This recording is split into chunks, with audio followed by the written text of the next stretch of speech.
कार्यक्रम के प्रायोजक हैं श्री मदन भाई रेखाबेन हुमड़, रूपेन प्राची हुमड़, अनगवीर आर्शवीर हुमड़, रिक्ता विशाल सेठी, आरिका अर्जुन सेठी।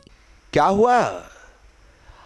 आखिर ये जो उदाहरण है सोचने और समझने के लिए है, इसे सोचना चाहिए। गांधी जी जैसे उदारवादी मत बनिए, अन्यथा कल आपका हर मंदिर में दूसरों का अधिकार हो जाएगा। आपको तो थोड़ी देर के लिए जिन्ना बनना पड़ेगा, तब जाकर के आप सभी साधुओं को अपने मंदिर में स्थान दे सकोगे। तो साथियों, मैं आप सबसे कह रहा हूं, सोच की बात है। मेरे मन में एक भी साधु के प्रति राग द्वेष नहीं है। मैं सभी साधुओं से मिलता हूँ, हृदय से मिलता हूँ, स्वयं आगे जाकर के मिलता हूँ, झुक झुक कर के मिलता हूँ। मुझे पता है जो मिलने में आनंद है वो आनंद दूर रहने में नहीं है, नहीं है, नहीं है। ये साथ बैठने का सुख है वो अद्भुत है। और ऐसी भावना देश के 1700 साधुओं के मन में आनी चाहिए। क्या? सबके मन में आनी चाहिए कि हम एक साथ बैठ सकें, एक साथ आपस में चर्चा वार्ता कर सके। मैं आपसे तो घंटों बात करने को तैयार हूँ और इनकी ओर देखने को तैयार नहीं हो। कैसे काम चलेगा? इसका मतलब है मेरा नाम भर प्रज्ञा है, लेकिन प्रज्ञा रत्ती भर नहीं। और यदि ये मुझसे ना मिले और मुझ में समाहित ना हो तो इनका नाम भर सुंदर है, लेकिन इनका मन और इनकी चेतना सुंदर नहीं। जब मन सुंदर हो जाता है, मन में वैसा आनंद वात्सल्य हिलोरे रहने लगता है, तो अपने आप साधु संत आपस में एक दूसरे से मिलते हुए नहीं, मिले हुए नजर आते हैं। तो साथियों, आप सब लोग यहाँ पर बैठे हैं। बोर्डिंग वालों के लिए तो कुछ कहने की जरूरत ही नहीं है, क्योंकि शहर की बोर्डिंग वह धरोहर है जिसने दिगंबर मुद्रा को अपनी धरोहर मान रखा है कि बस साधु संत हमारे बोर्डिंग में आकर के भगवान शांतिनाथ के दर्शन करते हुए सारे उज्जैन शहर को शांति का संदेश प्रदान करें। ऐसी भावनाएं आप लोगों की है और यही कारण है कि हर साल कोई ना कोई साधुओं का चतुर्मास तुम करवा ही लेते हो। कोई नहीं मिले तो ऋषि तीर्थ से जाकर के 2 माता जी ले आते। चलो, चातुर्मास तो होना ही होना है, हम खाली बैठने वालों में से नहीं है। ये बहुत अच्छी बात है और ऐसी हमारी भावना उत्कृष्ट रीति से बनी रहे। तो महाराज श्री ने अपने मन की बात आपसे की है, उसी बात को मैंने आगे बढ़ाते हुए आपसे कहा है। कुछ बात मैं थोड़ी कठोर बोल देता हूँ, लेकिन यदि केस बिगड़ा हुआ हो तो 2, 4, 6 घंटे 8 घंटे का ऑपरेशन करना पड़ता है। पैर में भीतर तक कांटा चुभ गया हो और उसे सुई से ना निकाल पा रहे हों तो डॉक्टर के पास जाके चीरा लगवाना पड़ता है। इसी कारण से कभी कभी प्रसंगवशात, अन्यथा मेरे नेचर में नहीं है, ना मैं टीका करता हूँ ना टिप्पणी करता हूँ, क्योंकि मुझे मालूम है मेरे कहने से कुछ होने जाने वाला नहीं है।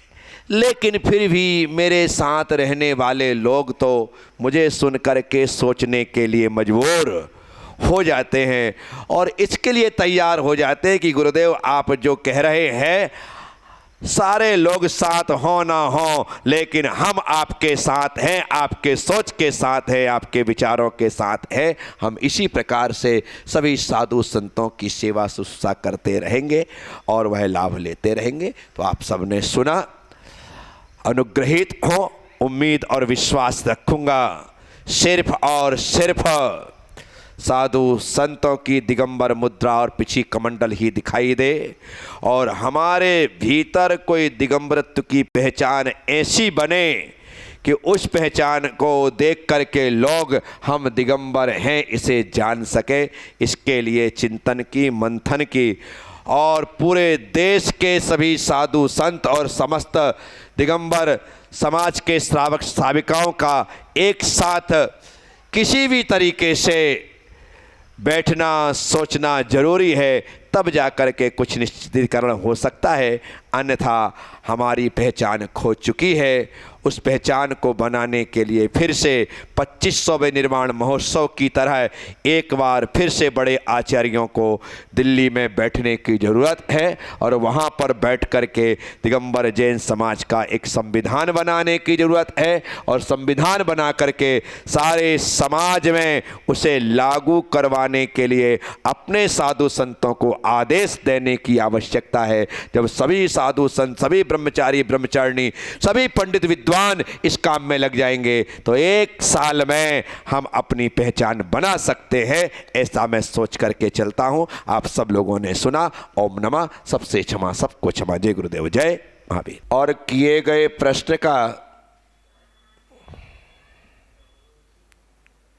समाधान करना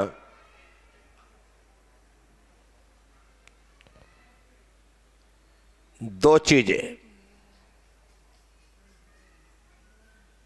बहुत से लोगों को लगता है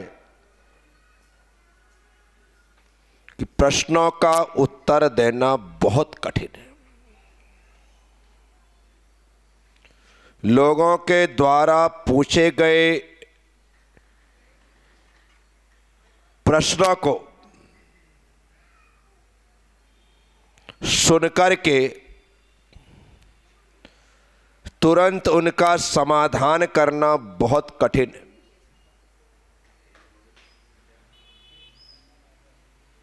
यह बात सत्य है, लेकिन दूसरी बात यह भी सत्य है कि प्रश्न करना भी बहुत कठिन है।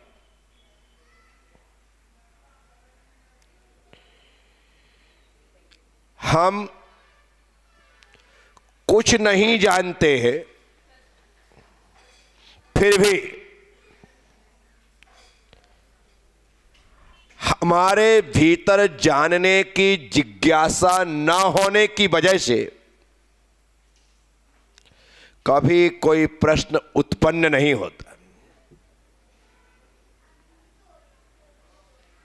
राजा सैनिक ने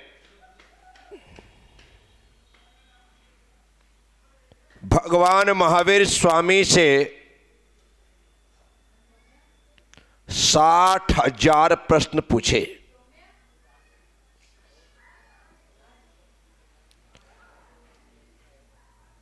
राजा सैनिक के द्वारा पूछे गए 60,000 प्रश्नों को सुनकर के यह लगता है कि राजा सैनिक कितना बड़ा जिज्ञासु था। जिज्ञासु था इसलिए जिज्ञासा की। दूसरी बात, वह कितना बड़ा स्वाध्यायी प्रेमी था, क्योंकि स्वाध्याय करता था, इस कारण से प्रश्न खड़े होते थे। जो पढ़ेगा ही नहीं वो क्या पूछेगा। बच्चे स्कूल पढ़ने जाते हैं, कोचिंग में जाते हैं, पढ़ते हैं, इसलिए डाउट खड़े होते, और डाउट खड़े होते हैं तभी जाकर के डाउट क्लियर होते। तो राजा सैनिक जिज्ञासु था, राजा सैनिक स्वाध्याय प्रेमी था, राजा सैनिक तात्विक था, जो कि तत्वों के बारे में जानता भी था, समझता भी था, सोचता भी था और विचार भी करता था। राजा सैनिक जैन सिद्धांत का जानकार था, राजा सैनिक कर्म सिद्धांत को समझता था। इसीलिए उसने भगवान महावीर स्वामी से वे सभी प्रश्न पूछे जिनके द्वारा पूछे गए प्रश्नों का समाधान वर्तमान के उपलब्ध ग्रंथों में लिखा गया। अब ग्रंथों को देख करके ही यह समझा जा सकता है कि जिनके प्रश्नों का समाधान उपलब्ध ग्रंथ हैं और वे ग्रंथ इतने जटिल, इतने कठिन, इतने दुरूह हैं, परंतु राजा सैनिक के द्वारा पूछे गए प्रश्नों के समाधान के रूप में लिखे गए। विचार करो, वह राजा कितना कितना कितना तत्ववेत्ता रहा, कितना स्वाध्याय प्रेमी रहा। आज यदि हम राजा सैनिक को भगवान महावीर स्वामी के प्रमुख श्रोता के रूप में मानते हैं, प्रश्न यदि आपसे पूछा जाए कि भगवान महावीर स्वामी के प्रमुख श्रोता कौन थे, तो आप यही कहेंगे राजा सैनिक। क्या कहा गया? प्रमुख श्रोता, जिसने भगवान महावीर स्वामी के 30 साल तक उपदेश सुने। कितने साल? 30 साल तक उपदेश सुने। पर 30 साल तक सुनने का मतलब यह नहीं कि 30 साल लगातार राजा सैनिक भगवान महावीर स्वामी के समो शरण में दिन रात में खिरने वाली चारों समय की दिव्य ध्वनि को ग्रहण करता था, सुनता था। नहीं, राजा था, राजगृही का राजपाट का संचालन चलता था, सत्ता थी, हुकूमत थी, 24 घंटे थोड़ी छोड़ सकते। और 30 साल तक यदि 24 घंटे छोड़ दे तो उसे तो राजा के स्थान पर महाराज बन जाना चाहिए। लेकिन नहीं, जब जब राजा सैनिक राजगृही में महावीर स्वामी आए या आसपास भगवान महावीर स्वामी रहे, तो वहां पर जाकर के वे दिव्य देशना का लाभ लेते थे। लेकिन महावीर स्वामी यदि वहां से चल करके उज्जैनी आ गए, तो राजगृही से उज्जैनी आकर के प्रवचन सुनना, उपदेश सुनना रोज संभव थोड़ी। भगवान महावीर स्वामी वहां से चल करके यदि उज्जयंतगिरी पहुंच गए, गिरनार पर्वत पर पहुंच गए, तो वहां पर थोड़ी जाकर के राजा सैनिक सुने। लेकिन राजगृही में, विपुलाचल पर्वत में या आसपास जहां भी राजा सैनिक का प्रवास रहा, महावीर स्वामी का प्रवास रहा, वहां पर राजा सैनिक समय पर पहुंच करके धर्मोपदेश ग्रहण करता था। और उसकी इस उपस्थिति मात्र से, उसकी जिज्ञासा मात्र से, लगातार पूछे जाने वाले प्रश्नों के कारण ही उसे प्रमुख श्रोता होने का दर्जा दिया गया। आपसे कहा जाता है कि एक प्रश्न पूछो, सिर यूं खुजाते हैं और बैठ जाते हैं।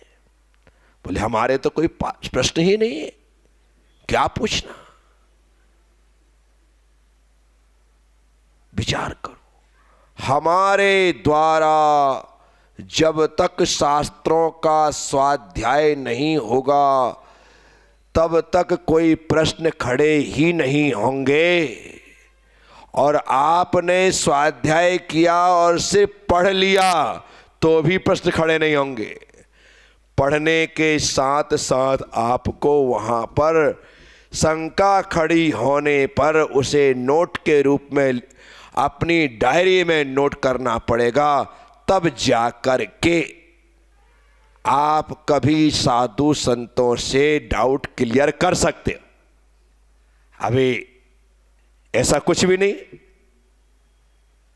साधुओं के पास जाते, मुझे सुनाते, सुन लेते, अपने समझ का होता है ताली बजा देते, नहीं होता है एक आध दो जमाई ले लेते, काम खत्म। नहीं, पढ़िए, वाचना, पढ़िए। पढ़ोगे तो उसके बाद प्रश्ना, पूछिए। क्या? पूछने के बाद अनुप्रेक्षा, जो पढ़ा है उसे बार बार पढ़िए, दोहराइए। एक बार पढ़ने से ज्ञान हमारे भीतर आधार को प्राप्त नहीं होता, वह धारणा रूप में परिणत नहीं होता, बार बार पढ़ना पड़ता है। तो अनुप्रेक्षा करो। फिर आचार्य कहते हैं बार बार पढ़ने में प्रमाद हो जाता है, और प्रमाद हो जाने से जल्दी पढ़ने लगते, जल्दी पढ़ने से अशुद्धि हो जाती है। इसलिए आचार्य महाराजों ने, भगवंतों ने कहा आमनाए, शुद्ध उच्चारण करते हुए पढ़ो। वाचना, पढ़ना, प्रश्ना, पूछना, अनुप्रेक्षा, दोहराना, और आमनाए, शुद्ध उच्चारण करना। जब इन चार प्रकार के स्वाध्याय में दक्ष हो जाओ, अर्थात निष्णांत हो जाओ, तब आचार्य कहते हैं पांचवा स्वाध्याय अब तुम प्रारंभ कर सकते हो, जिसका नाम है धर्मोपदेश। अब आप इस मंच पर बैठ करके उपदेश देने के अधिकारी हैं। इस कार्यक्रम के प्रायोजक हैं श्री मदन भाई रेखाबेन हुमड़, रूपेन प्राची हुमड़, अनगवीर आर्शवीर हुमड़, रिक्ता विशाल सेठी, आरिका अर्जुन सेठी।